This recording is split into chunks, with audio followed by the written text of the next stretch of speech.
Christmas, the season of joy, laughter, and warmth. The scent of cinnamon and pine fills the air, gifts sparkle under the tree, and families come together in love. At least, that's how it's supposed to be. But what happens when the holiday spirit is just an illusion? When the lights shine on everyone, except you? When the people who are supposed to care the most make you feel invisible? That was my Christmas. The moment I realized I would never be enough for them. But that night, something inside me changed. And what happened next? Well, let's just say, they got everything they ever wanted, and lost it all.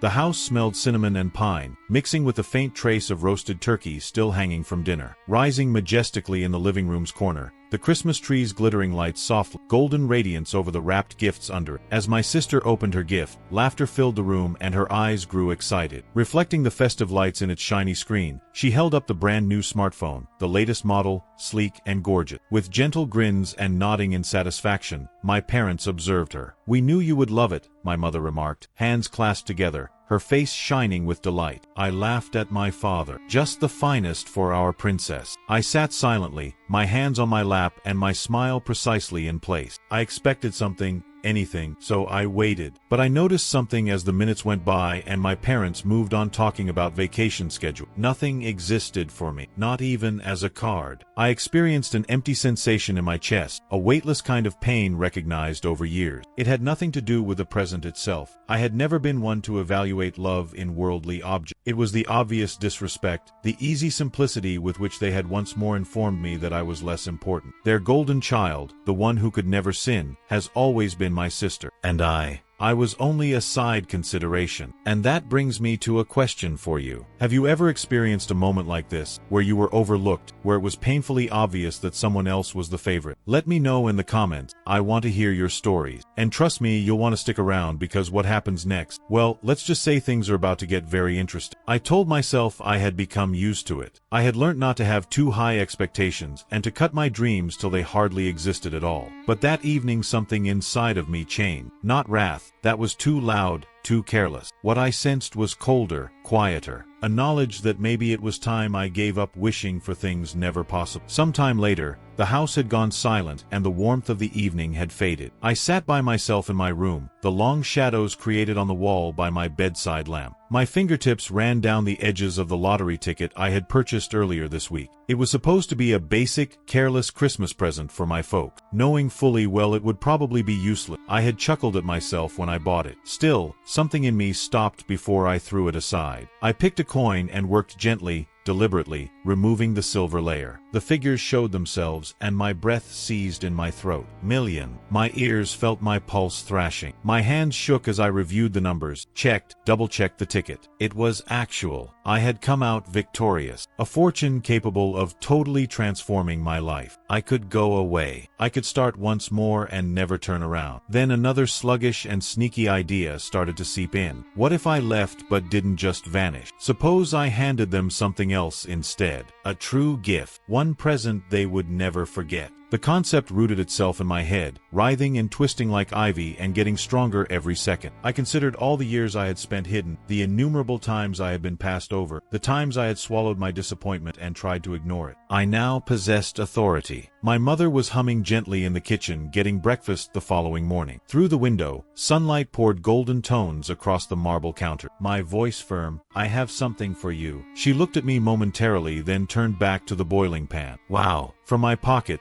I took the lottery ticket and laid it on the counter. Sweet Christmas. She cleaned her hands and picked it up, wrinkling her brow. I saw her look change from polite inquiry to incredulity. She blinked, her hands starting to quell. "This cannot be real," she said softly. My father entered just then, still groggled from sleep. "What is going on?" Her breath shallow, my mother gave him the ticket. Reading the figures, he squinted at it, coloring his face with amazement. There was a tight quiet, heavy and oppressive. Then all at once they understood it. They had recently acquired $1 million income. The house collapsed into anarchy. My father paced. My mother covered her mouth with both hands. My sister hurried in, demanding to know what was happening. Excited voices overlapped. She shrieked with delight, bouncing like a toddler as they informed her. They had forgotten all about me at that same instant. They were too blinded by the opportunities before them, too enmeshed in their ecstasy. My mother exclaimed about moving into a larger house. My sister hurried off a list of luxury brands she had always dreamed of buying, and my father started talking about leaving his work. Nobody asked why I had issued them the ticket. Nobody paused to find out whether I was all right. That was okay, though. That perfectly matched what I had anticipated. The days that followed whirled around. They claimed the money and squandered no time altering their course. They changed everything: a larger house, quicker cars, expensive clothing, rich dinners, lavish celebration, pricey trips. Friends and distant cousins who had never shown interest before suddenly showed up, ready to savor their fresh fortune. But money reveals people in a manner dark and venomous. Greed crept into their hearts and turned them into something terrible. Over investments, over money, over who deserved more, my parents battled. My sister developed an almost ravenous appetite, her needs unrelenting. Tension acute and suffocating swelled in the air. Once so calm, my mother started drowning herself in alcohol, slurred her words at supper, and laughed too forced. Growing paranoid, fixated on control, my father thought someone was trying to claim what was his. Desperate to cover a hole no sum of money could satisfy,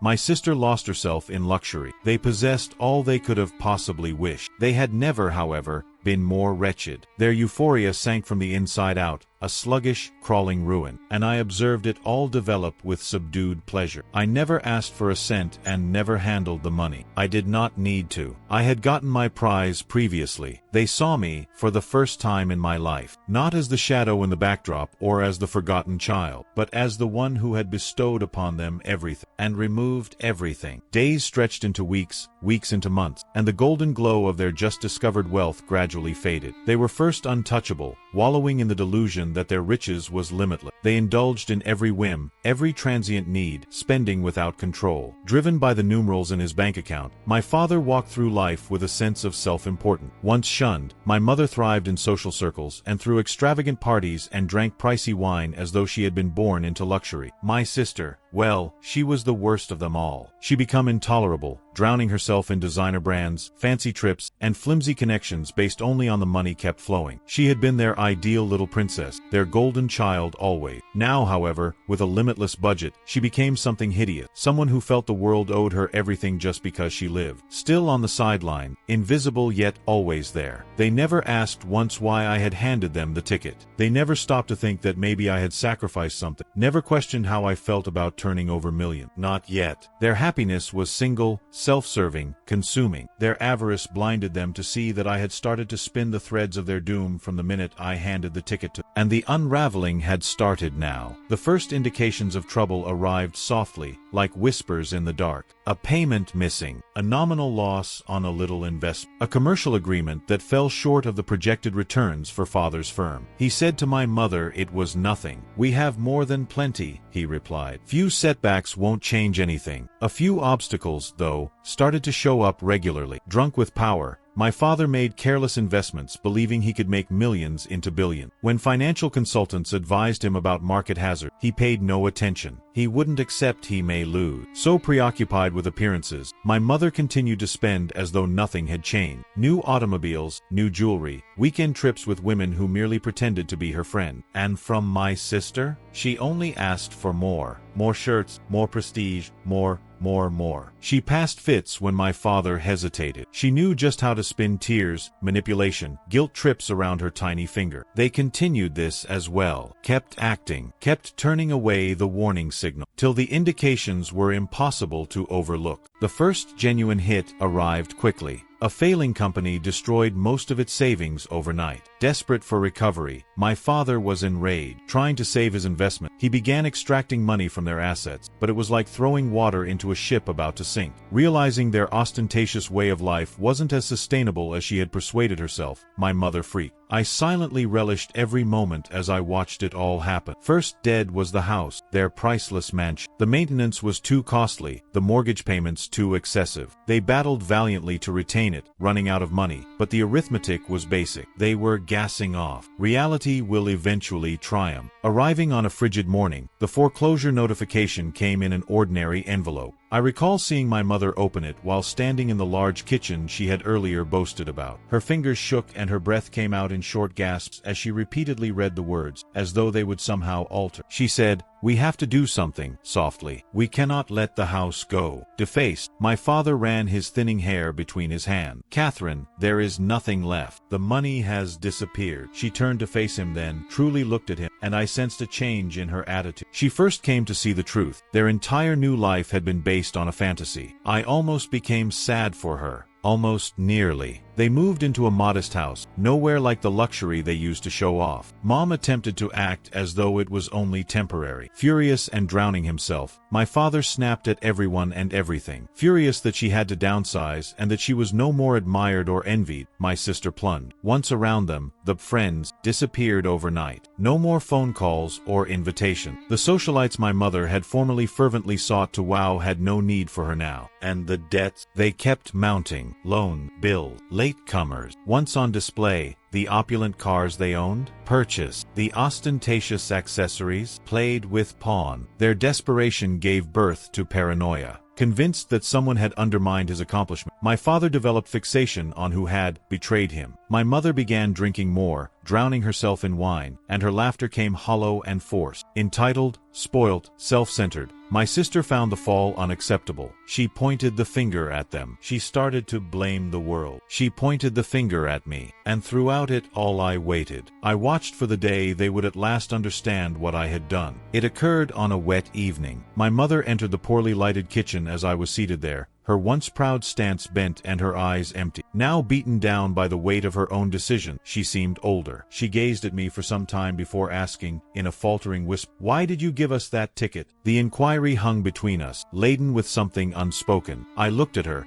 my expression cool and under control. I may have spoken a falsehood. I could have assumed it had been a gift of affection, acting as the conscientious youngster. But I did not. I grinned instead. Slowness cold, certain, my voice calm, "Because I wanted you to have everything you ever wanted." Her eyebrows wrinkled in bewilderment. And then what was that? I slanted forward a little to allow my words sink in. Everyone. I let the silence stretch, seeing in her tired eyes awareness dawn. Then nothing. She paled, a sudden gasp gripping her throat. Under his breath, my father cursed somewhere about the house. One of my sisters banged a door. Around us, a symphony of their own creation, the echoes of their devastation. Rising to my feet, I intentionally pushed my chair back slowly. For her, I had no more word. Not one thing remained to say. I had no regret as I turned away from her standing in the wreckage of her own avarice. No remorse, no depression, just contentment. Vengeance had never tasted so sweet.